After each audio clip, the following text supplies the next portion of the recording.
So good evening, everyone, and welcome to the second track of our Sliver Mixtape series. Tonight's track is titled Where Are My Glasses? And it is composed by Julien Lanoo. Julien is a photographer from Belgium, and his work has been exhibited throughout Europe and the United States. For years, he has been working in the fashion world, which eventually led him to design, through which he also got his first architectural projects, and so discovered this world of and around architecture.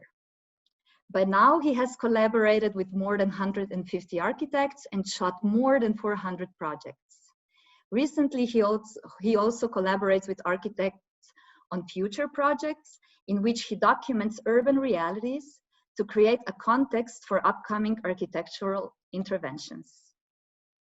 From the very start of photographic practices, art and architecture have established a symbiotic relationship with the medium. From the technique of perspective, which according to Friedrich Kittler went hand in hand with the developments of available projection techniques or instruments like camera obscura, to the photograph itself and its potential for mass dissemination. And so at last, the mid-20th century architecture aligned itself with the photograph and instrumentalized it all the way through. These canonic images stand as documents of the taste and values of that particular era. They have shaped architectural perception and public taste, as well as the careers of architects and photographers equally. The success of media, and photography being among them, also open up the discussion led by Baudrillard on the convergence of mediality and reality.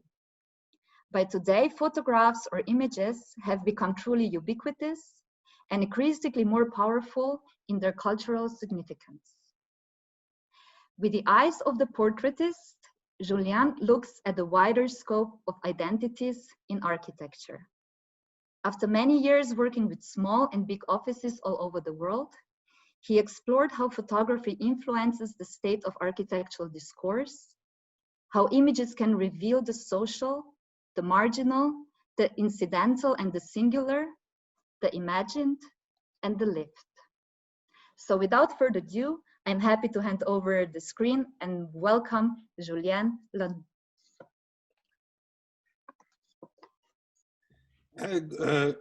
Good evening, Angewandte. Can everybody see me here? Yes, I assume so.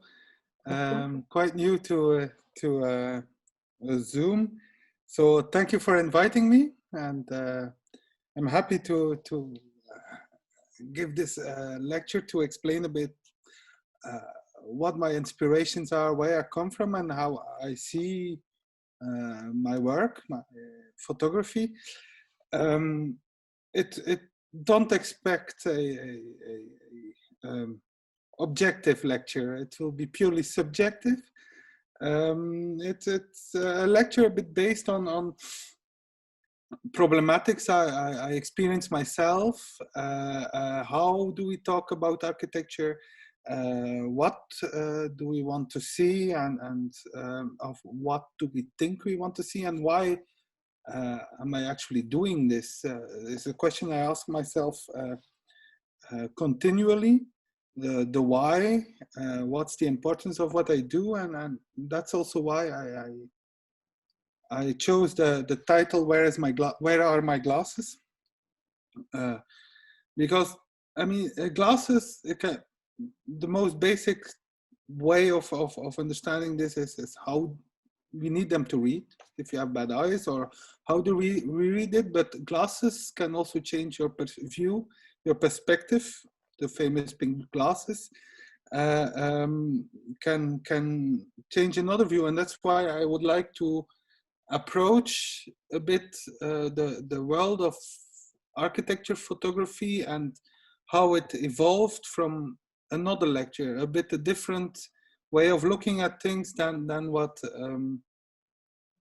mostly is described in many historic books, what scholars have described, because sometimes I find that it's a bit an easy approach, that the described approach is more to make the theory work out than what actually is going on, and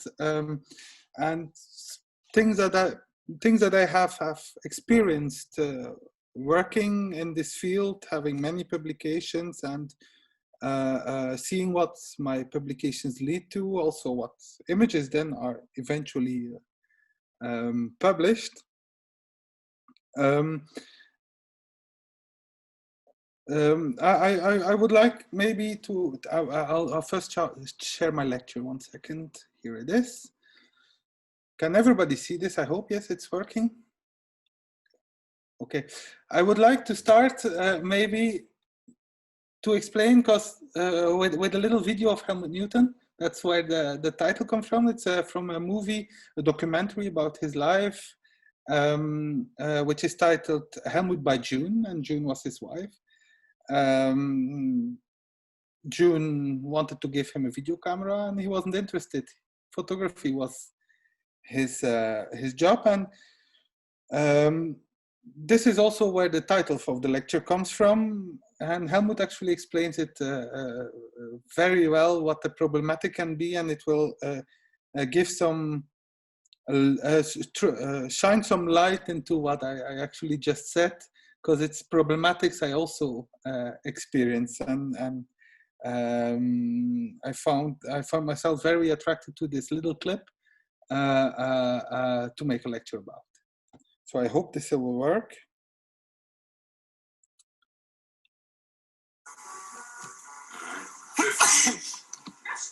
Thanks. 15s at 5, 6. Glasses. Where are my glasses?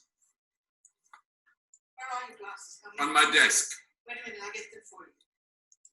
You got them, Junie? I'm sorry. Thank you. How did the interview go today for entertainment tonight? Oh. The usual bullshit, No nipples. American women have no pussy, they have no nipples, they don't smoke, they don't drink, they don't do anything. That's for the American, that's the way the American public sees the American woman. They do. I'm sure right with me. What kind of things do they like to talk to you about? It's always the same. It's always the same. They talk about what they talk about. They say, "Oh, we can't show the news. We're going to bleep out the nipples, and we bleep out the sex." They put some kind of optical thing over it. I don't know. It's very. I think it's sick. The society. So that's how they show the news. Does that offend you? No, it saddens me. So a little short clip of Helmut Newton, which is of course a fashion photographer, and one might ask, what has this to do with photography? Well, I mean, a lot with architecture. A lot. I heard Wolf Briggs say in one of these lectures that architecture is not in its own little box, and many ideas can have to be linked to it from psychology. I think it's with the Erwin Wurm lecture introduction he told this. And what Helmut Newton is actually pointing out here is one thing, it's always the same, meaning that what do we actually see, what is actually shown, versus what we record for later on, what we record to remember, because photography is simply just a way to write down. You can use a pen, you can use a Word document, or you can use photography. It's just a way to write down what's going on and learn from it later on in a maybe more universal language, because so many elements can be recorded at once. with a photograph. It can be descriptive. It can also be very sensible, subjective, as the lecture will be, subjective. And what Helmut here is saying is that, yeah, we can't show things anymore. So how do we learn from that? And why can't we show them anymore? Is that because the reader doesn't want to see it, or because somebody decides it's not possible? And I might want to actually start at the beginning to explain how the world of architecture, photography evolved, because photography and architecture have been linked since photography was invented. It wasn't invented by artists, it wasn't invented by architects, it was invented by scientists and mad inventors, completely crazy people. What you can see here on this image is actually the very first fixed photograph made in France by Nicéphore Niepce, and it's a view from his attic window. And why? Well, he was an inventor, wanted to test his idea out, and the closest thing to use is the window. But he also invented a steam engine and a steamboat that exploded in his lake, and so on. So nothing to do, but still, from the very first image ever made, which was more a comfort and technical decision, architecture was shown, and it tells much more than the details of what we can see. It shows a part of where he lived, of what the world around him looks like. And this all started a mad dash of scientists, inventors that race to do better and better and better each time. A race between England and France, we will see this later, but I think it's important to point out the beginning of it all to end up where we are now, to understand how we got where we are, and really ask the question, is what we get shown, is what we think we want to see actually that important to see or not? If you follow up this evolution of photography, which happened certainly in the first years extremely quick. Actually, now we think we evolve quite quickly, but we are actually quite slow. We think with digital photography that we can't follow the evolutions, but actually it's been 50 years digital photos exist, and they haven't changed that much since their invention. They have just become more precise, and nothing basically has changed in the technology. But the first years, a lot changed, because we're only 13 years later, and the technology of this medium evolved that much that people could actually start experimenting with the human impact and the human presence into photos. Because basically what we see here from Louis Daguerre in Paris, only a couple of 100 kilometers, 500-600 kilometers away from where the first photo was taken, is basically the same concept image. A inventor, somebody that is interested in recording knowledge, photographing his environment, photographing from his attic window. And this is also the very first image where a human figure, I try to here, where a human figure is recorded. What I mentioned in the introduction, there is a scholar myth that in the first photos there were no humans because an exposure took too long. Well, that's what I just said, a myth. You could record as long as you have enough light. That was the only difference. And from here on, people working with photography, people developing the medium, started experimenting more with the human figure and with what is our place in our world, how, and also what do we actually want to show of our world. A huge development. You see here it's just a landscape of a port and a village, but the importance here is that it's in Crimea. So you have to know that a lot of different understanding of the wider public came with wars.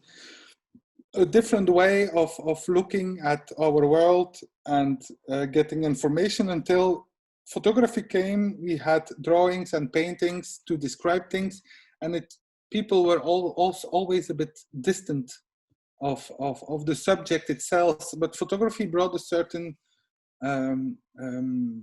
world of familiarity to people. They could project themselves. And the Crimean War was actually the very first time, you see only a couple of years later, again only 10, 13 years later, that people like Roger Fenton, one of the first famous photographers, if I might say, had the possibility to bring these images back. On the image you can see his assistant and his darkroom. These were people that went into war, the Crimean War, with what is called a wet collodion camera on glass to photograph the battles, to photograph what was going on, and to send it back. The first time that a wider public could see in the newspaper and have a certain familiarity with what was going on in the now, more or less the now. It changed a lot of the perception people had on these events, which were before a very glorious event, because painted by the victor, and people found it an honor that the war happened. Where when this happened, this medium came in, this idea started to become more touchy. People could relate more. Okay, on the image here, this image is said to be by Roger Fenton, but we actually don't really, we're not really sure. It's an image from Crimea during the war. It's also said to be the first altered image. Apparently it's staged. Well,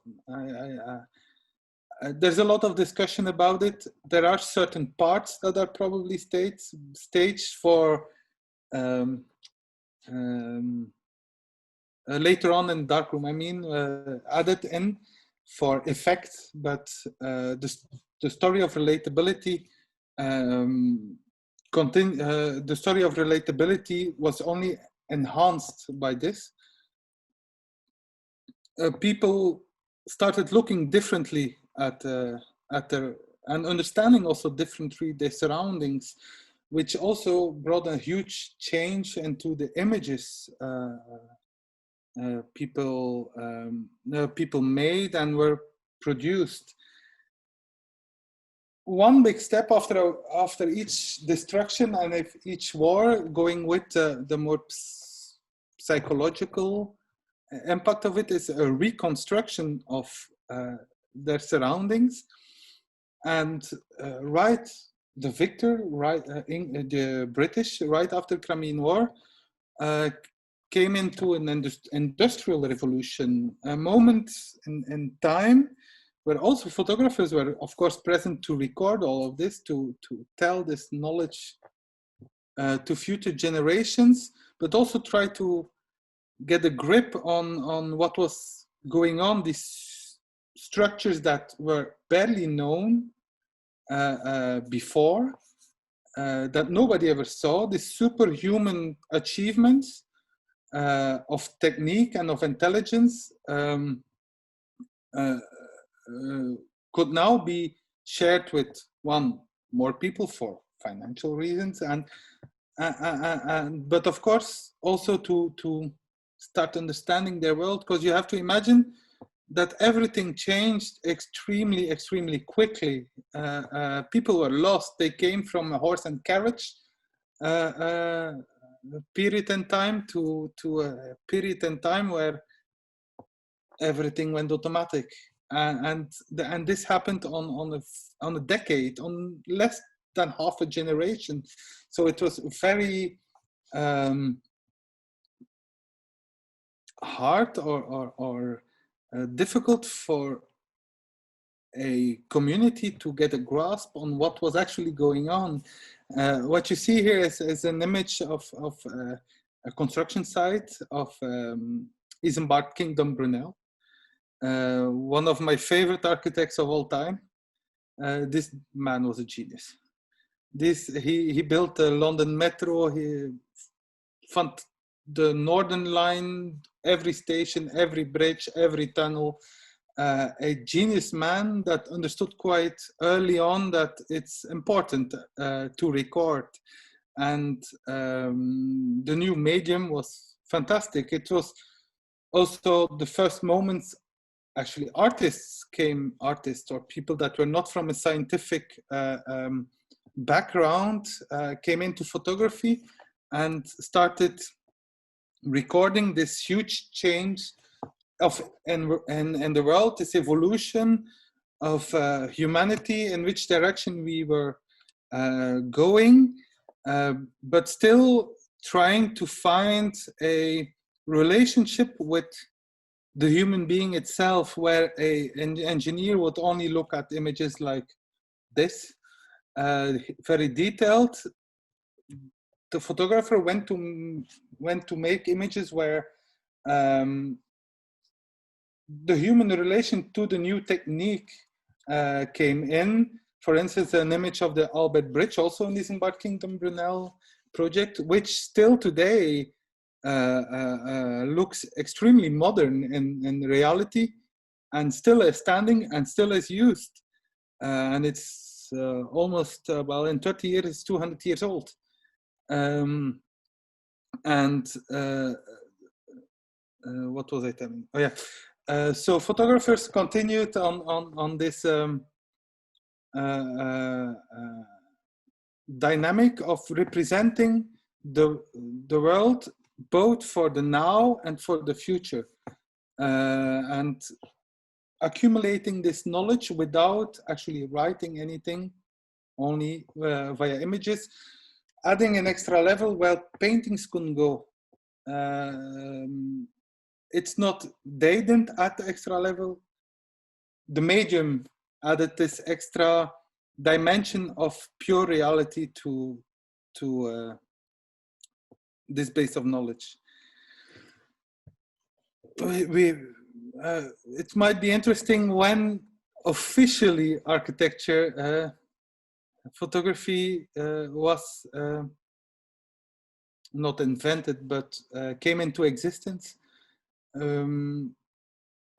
There was a huge optimism about this technology, and also an optimism in what it could do to write down knowledge, knowledge where not so many people had access to. And for instance, here, this is the French, the name of the French organization, Mission Héliographique, which basically came from the what is now called the Historic Monuments Organization, who wrote out not a competition, but a commission base for multiple photographers to go and photograph historic architecture in France. So it's 1851 was the first time there was an official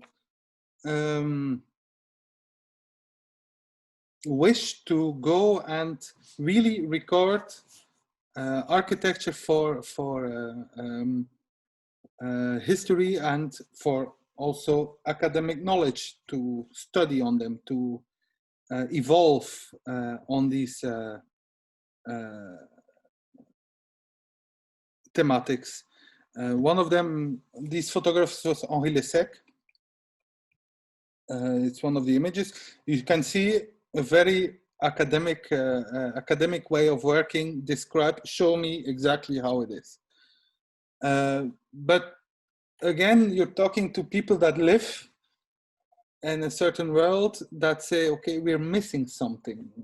We have all these years of just drawing things and things we couldn't describe that are actually important to know. So within these missions, some rebellion came in.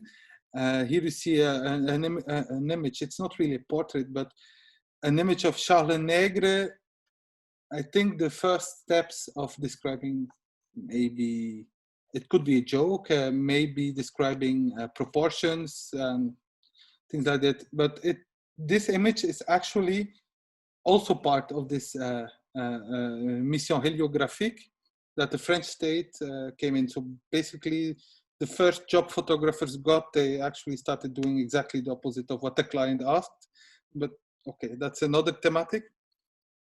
And the history of the development of photography, you can't forget to state that the history of photography are the history of different battles. The battle between France and England, or the British for the technology, and the history of wars for content. And it's very simple to describe the whole history of photography this way. So of course, when the French do it, the English also want to do it. But the French do it only in France. So the English say, we're bigger than them, we'll do it worldwide. And here you have the statement of the question of the Architectural Photographic Association of England in 1857, which actually defined what they wanted to achieve with this project. And the last words are interesting. Thereby promoting an increased interest and love of the art. So a couple of years later, I assume wanting to do better than the French, they already incorporate more than only the academic image of just the building to see what it is or to be able to copy it. Because before these commissions and these organizations started to use photography, how people learned architecture was this way. Either you go to the spot and you go and look, or you have very detailed drawings to even the stone count were perfect, and maybe some people for how do you say, proportions, but that's it. No extra. It's, of course, it's a very beautiful drawing, but you know that for somebody that isn't an architect, that wants to learn something, something is missing. And so the first photographers that, wait, something's going wrong. Sorry, I'm new to all this, okay. The first one, excuse me, something is, I'll open the slide on my other computer. Okay, so again, Roger Fenton, we know him. Came back from war, of course, when it's done, come back. And he was part of this English project of recording the world and understood his way, the commission, and started slowly within England to also incorporate the community. Well, what is this building doing there? Why? Why? What is the relationship to a landscape, and what is the relationship to the actual community there? Okay. Continuing there, which I like this image. It's a very academic image, also by Roger Fenton, and it has strong relationships with the drawings of before. I think somebody complained at some point that it might become too artistic, but still being strong in his belief that there's a sense to this place, and adding little bits of extra information to be recorded for later. And also what photographers love to do, this is an example of Edouard Baldus, of the French one. I'm mixing them because they happened at the same time, where he chose actually to go to the back street, to go to the backside, what's going on there, because on a purely academic reason, as we knew within the time, it made no sense to go to the backside, because that's not how the project was drawn, and that's not what we wanted to see of a project.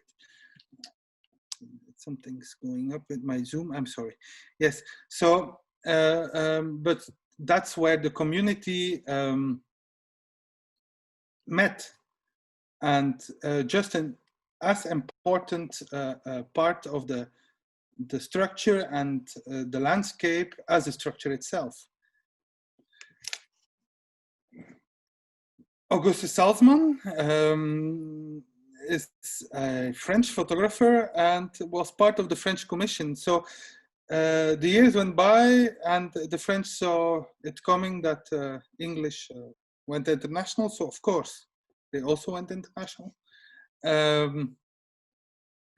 And Augustus Salzman spent many years in Jerusalem. So he had a, if you look at the date the negative was made and the date the print was made, that's a deadline I am jealous of. 2 years between taking the photo and actually delivering it.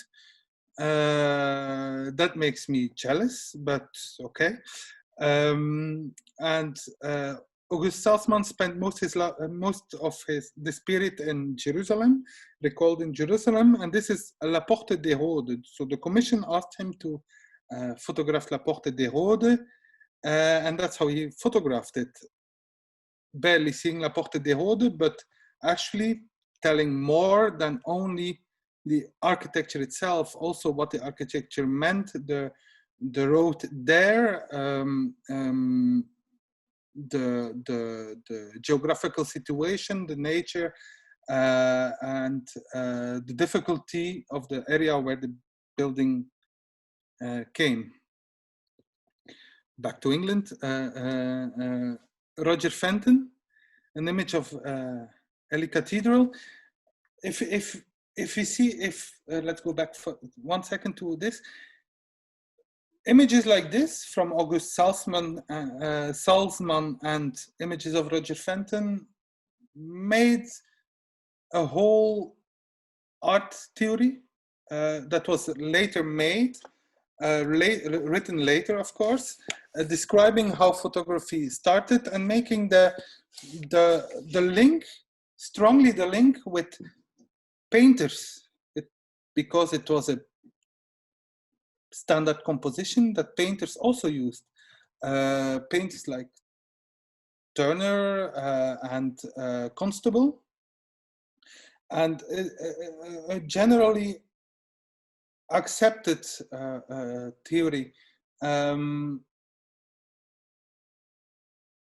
But as I said, maybe in the introduction, that might have been a bit a too easy way to approach it, because these theories were not looking at the images that were made the same day.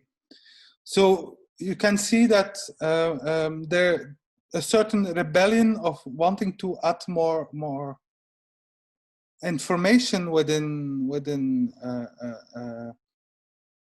images and using this technology was appearing. So the war photographer Roger Fenton's image of Ely Cathedral, having experienced the new world of familiarity to a project, also started understanding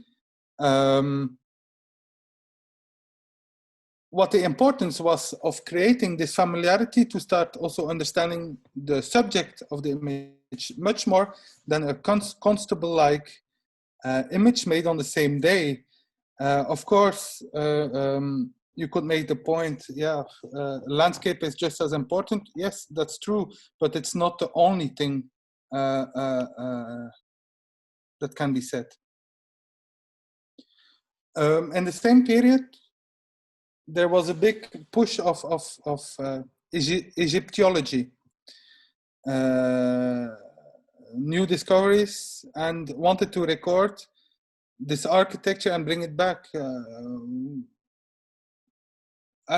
might know better examples than I do on this subject, but many examples of Egyptian inspiration on buildings in London, for instance, or Paris, can be found, all dating from images like all dating from the time when these images like this came back. People started learning, but still always wanting to tell just a little bit more. It's an image from famous Egyptian photographers, because yes, people always forget it, but there were photographers over there too. The Zanki brothers. And it was in the commission to make me an architecture image, but this image tells just as much as the culture and the history of the culture as the building itself in a certain period of time, because we can't make images of the pyramid builders and the pharaohs. Félix Bonfils, a Lebanese photographer, an amazing photographer, a very beautiful museum about his work in Beirut, which described Lebanon and Syria. So the idea was, show me things. What these images brought is tell me things. Tell me how the community, and telling the story of how the community lives now with this architecture, how this architecture fits in thousands of years or hundreds of years after it was built. Another image of Félix Bonfils, where people back in France and back in the UK, of course, they all knew the Jerusalem wall. They all knew it, but nobody actually completely understood what it meant, except going there. Of course, it made a whole different connection with the persons actually discovering these images, a whole new set of knowledge and more intimate knowledge came to. For us, it's easy it's both easy and difficult. For us, it's easy to know how the city works and what why of this wall. But when these images appeared, nobody had the luxury of already having this database of images and knowledge coming up. Something that was not so familiar as paintings, less admirable, no more admirable, I'm sorry. So until this point, the 1880s, photographers went away from the academic way of drawing of architecture, or at least that's how I read it, because again, it's not a subjective lecture, away from this way of reading to a more humanized way of reading and a more humanized way of describing architecture and cultures. also photographers changed from being scientists to being painters and artists, and maybe even storytellers, making documents that changed the complete appreciation of the world around from communities that were quite closed off, and that only people that could actually read and were literate, to a wider community being educated into the world around us. Now, if we all think about architecture photo, well, the most of us would think of more static images like the drawings, and I hope we all a bit can agree on this point. But this also has an origin, and the origin of thinking of these only object images is, one could say, a step back, maybe not. I leave that open for discussion. But we have to go back to somebody I personally would call Donald J. Yeah, but Henry Hobson Richardson. Okay, I'm sorry, because it's again my subjective view. I chose this photo because he looks ridiculous on it, but he looked actually like this. Because I have to confess, I don't really like this man.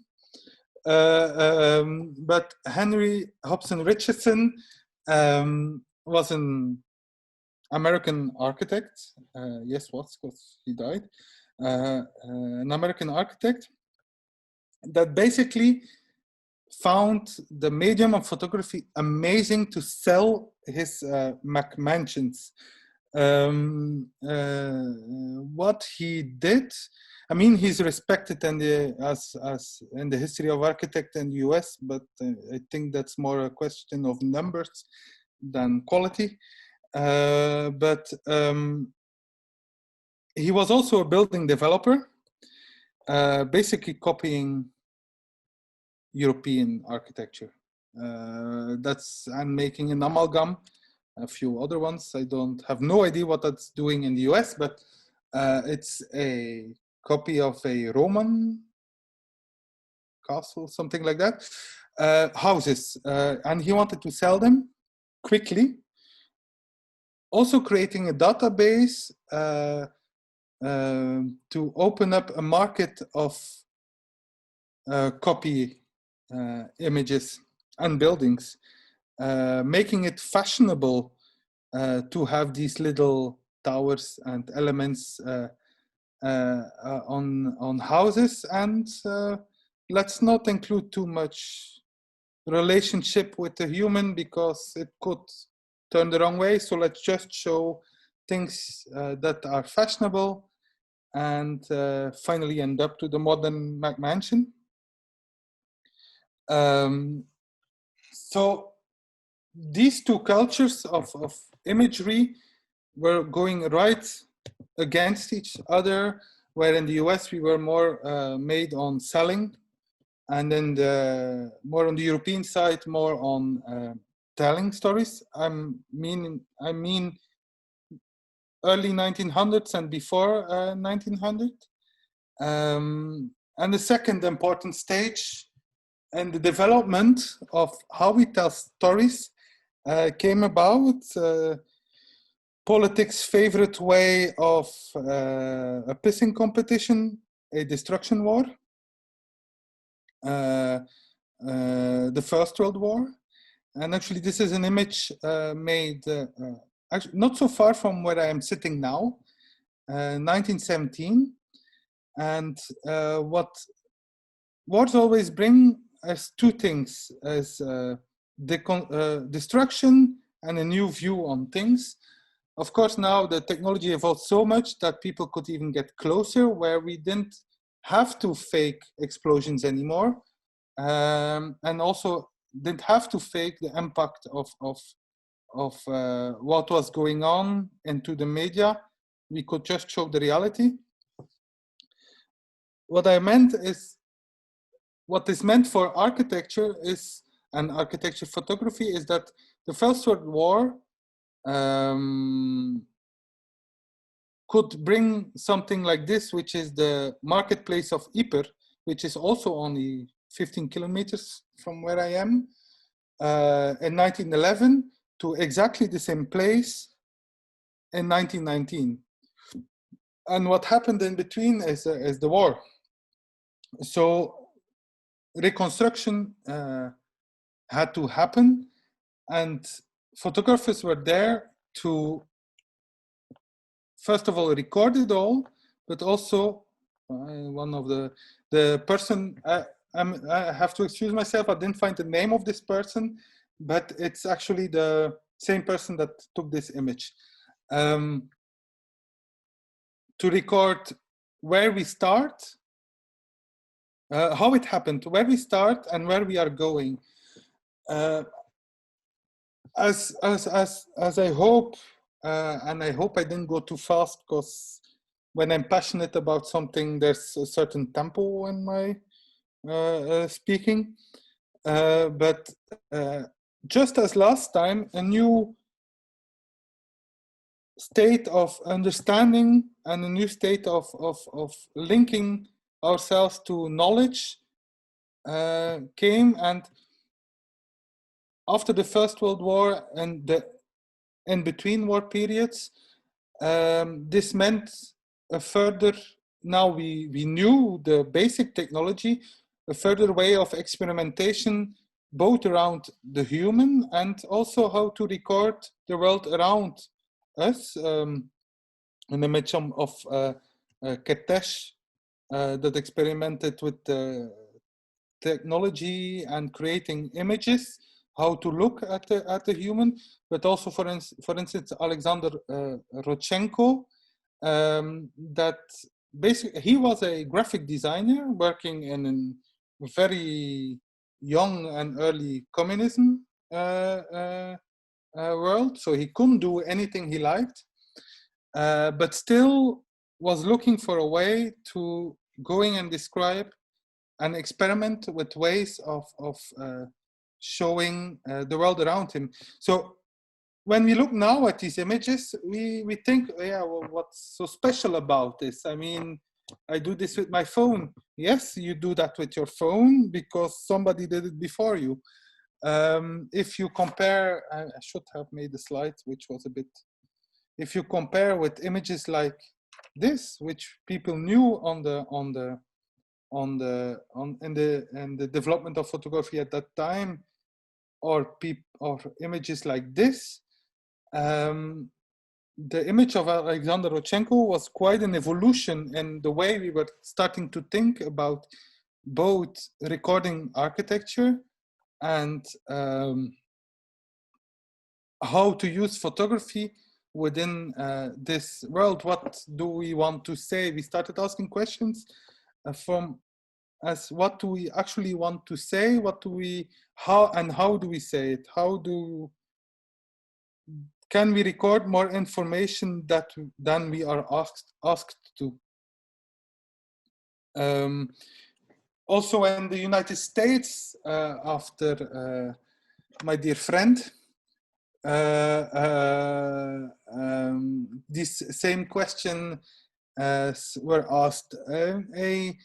A very careful step away from Henry Hobson's commissions, which, by the way, never actually mentioned the photographers because they were not important for him, just a tool, to one of my absolute favorite photographers in the history of photography, Walker Evans,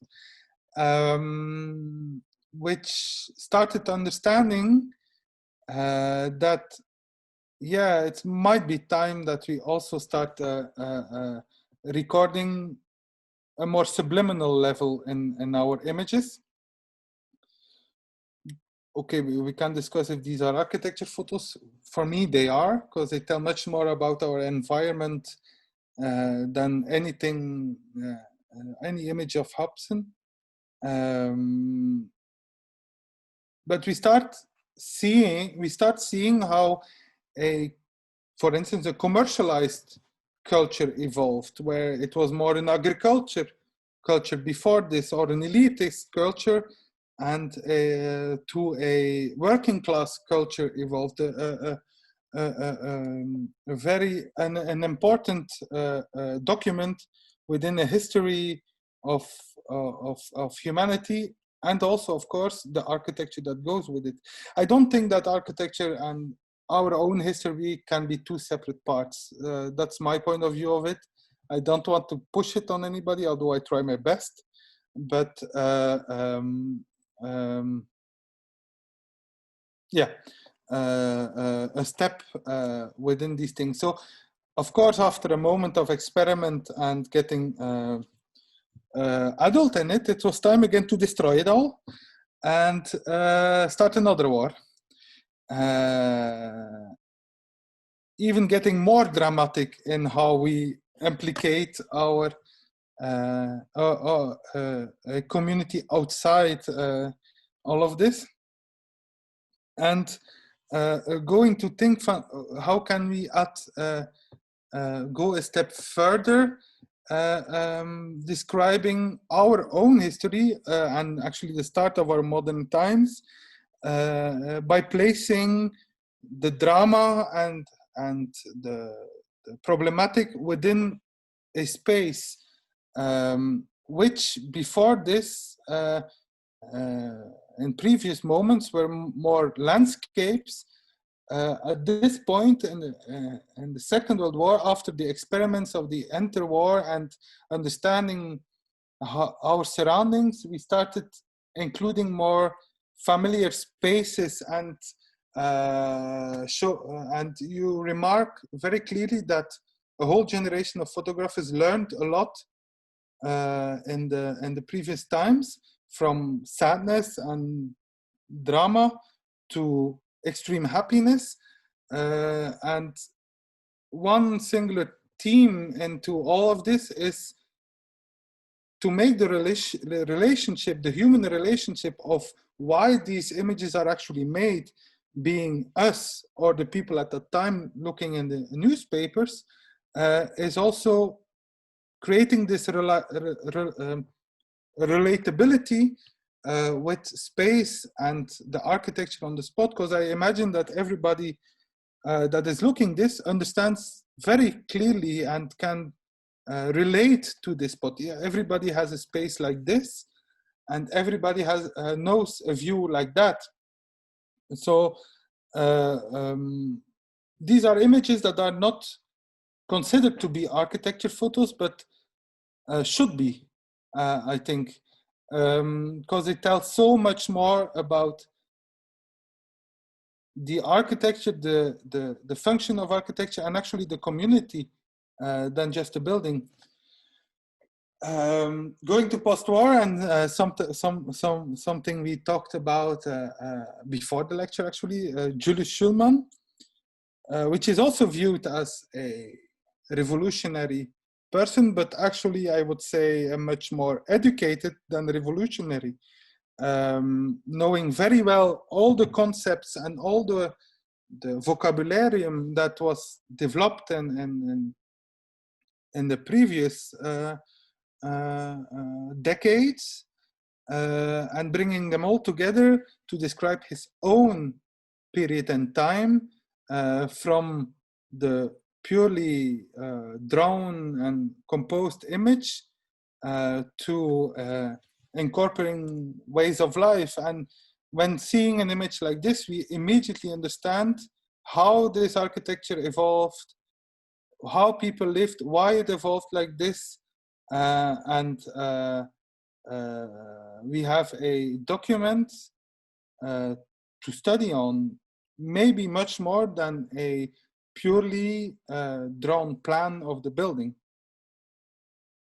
So the place of photography is in architecture is a place of storytelling and recording what other documents can't record. For instance, the development of Brasilia. This is an image by Marcel Gautreau. And finding human themes within this story, because I think the construction of a building from design to its life is a long story that has some sense in it. I would ask you to look quite closely to this image, because there's a funny anecdote coming later. Following the beginnings, the reconstruction, or in this case, the construction, and the human stories of what it meant to evolve this way, to the actual life and discovery of this modernity, the classical themes finding their place back, but also the discovery of evolution. And also, this is, for instance, I chose to show this image because everybody knows this project, but nobody ever looks at it this way. But also understanding what was meant to be done. We can read about, yes, there's a pool on the top, and people from the building could come and enjoy life on top, but we never actually get shown and get familiarized with what's going on, which is just as important in speaking about architecture, and which, in my feeling, is not enough shown within publications. There is a certain selection done to hide these images away. Again, another one, and I want to. I don't know if it's very how long busy. I don't know. It might be a bit abstract what I'm saying, and this was somehow a plan of this lecture to say abstract, and I know I went quite quickly because it's a Zoom lecture and it's quite tiring to listen to a Zoom lecture. So I wanted to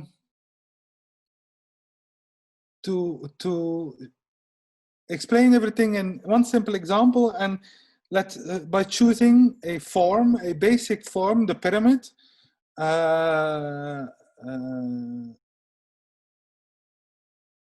an architecture concept, and showing you 3 images around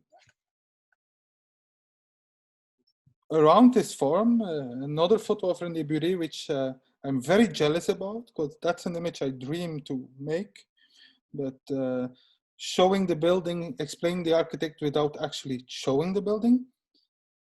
3 images over 3 different periods of time, where you immediately understand through the same basic form, the same basic concept of architecture, the 3 different periods of time and cultures of time. I hope I'm not the only one, but you can't almost have a more basic form of building than a pyramid, although due to via these images, more than only the form is explained. There you have. Wait, I have to check so that I don't say something stupid. The burial. This is the burial of Aga Khan. The pyramid. Pyramid in 1962, and an image in the USA. And these 3 images can bring people later on looking at this a snippet of a certain culture with them. Okay, about this, I mean,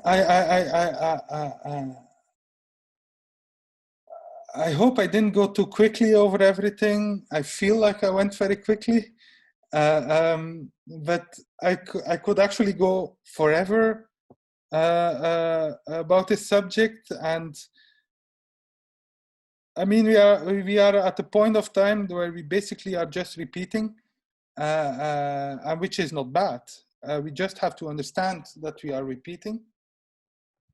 So I wondered, from all this, where are my glasses? Why, and as I started the lecture,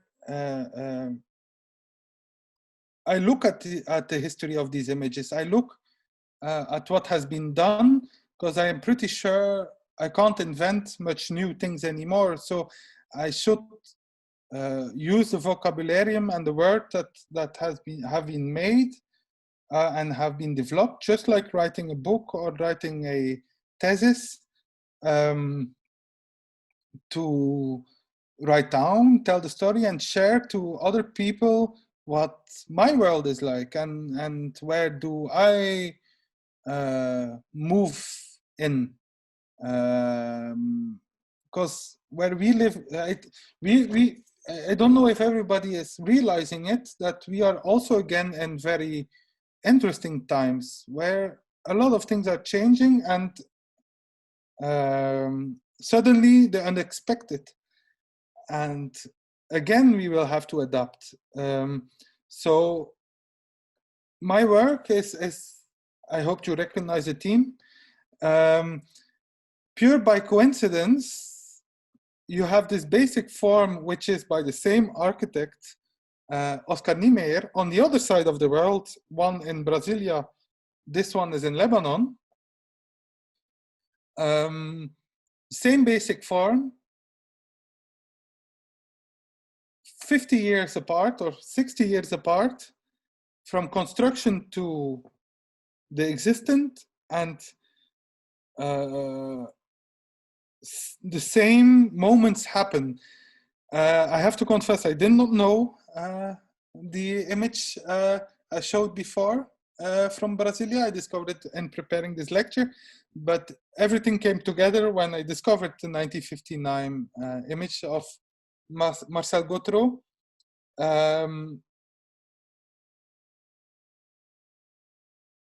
And it shows that you can have similar storylines of describing, but you can also use the same vocabularium of understanding communities and understanding people, and not in contrast, but more in cooperation with modern architecture, to actually explain much more than only the object on itself. I will show a couple of, yes. For instance, this series is about the Shenzhen Architecture Biennale, where I found it much more interesting to photograph actually the location of the Shenzhen Architecture Biennale.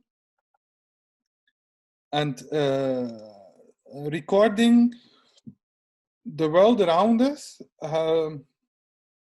by creating a familiarity with the people that are looking to my images and trying to learn from them and understand maybe other cultures, or maybe the future generation that can understand how we lived in all this. Going back to it's probably images you know, but going back to why is the building there? For who is the building there? Is it only an object? Is it only something to be looked at, or does it actually have a place within a community? Because I don't believe that these things are there to be elitist. You only have to look a different way to it. And it's always interesting to find back the ancient cultures in relationship to modernity. That's a bit our times these way. I think we are very much alike the 1857 generation, where we had to find our place within so many things changing.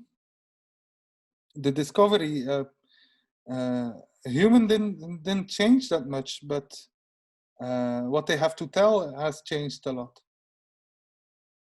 Some images from Ghana.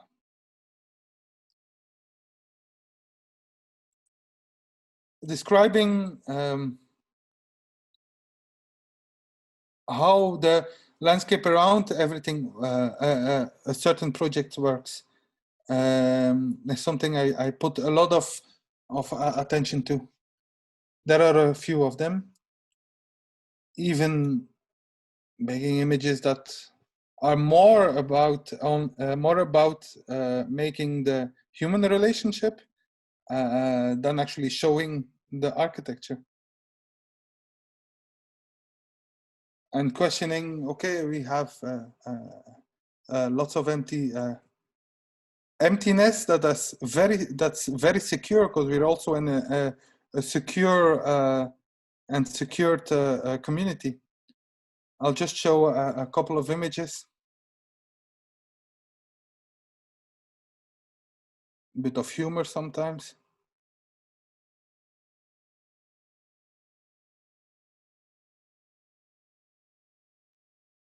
And I want to stop 5 seconds on these ones, because actually here is a project where the life of the people that change the life of the people.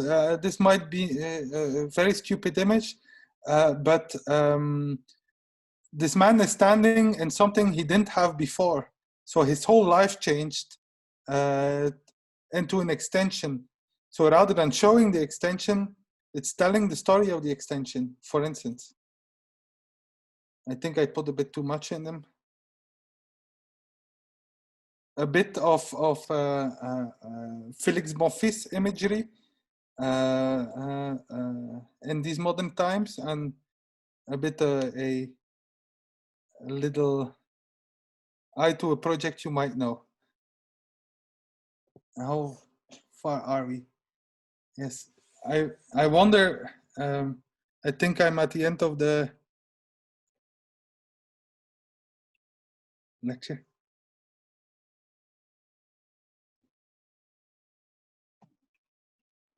I'm open for any questions of anybody here. Great. Yeah, thank you, Julien. Let's give everybody a little bit of time for, but thank you very much for that you also shared,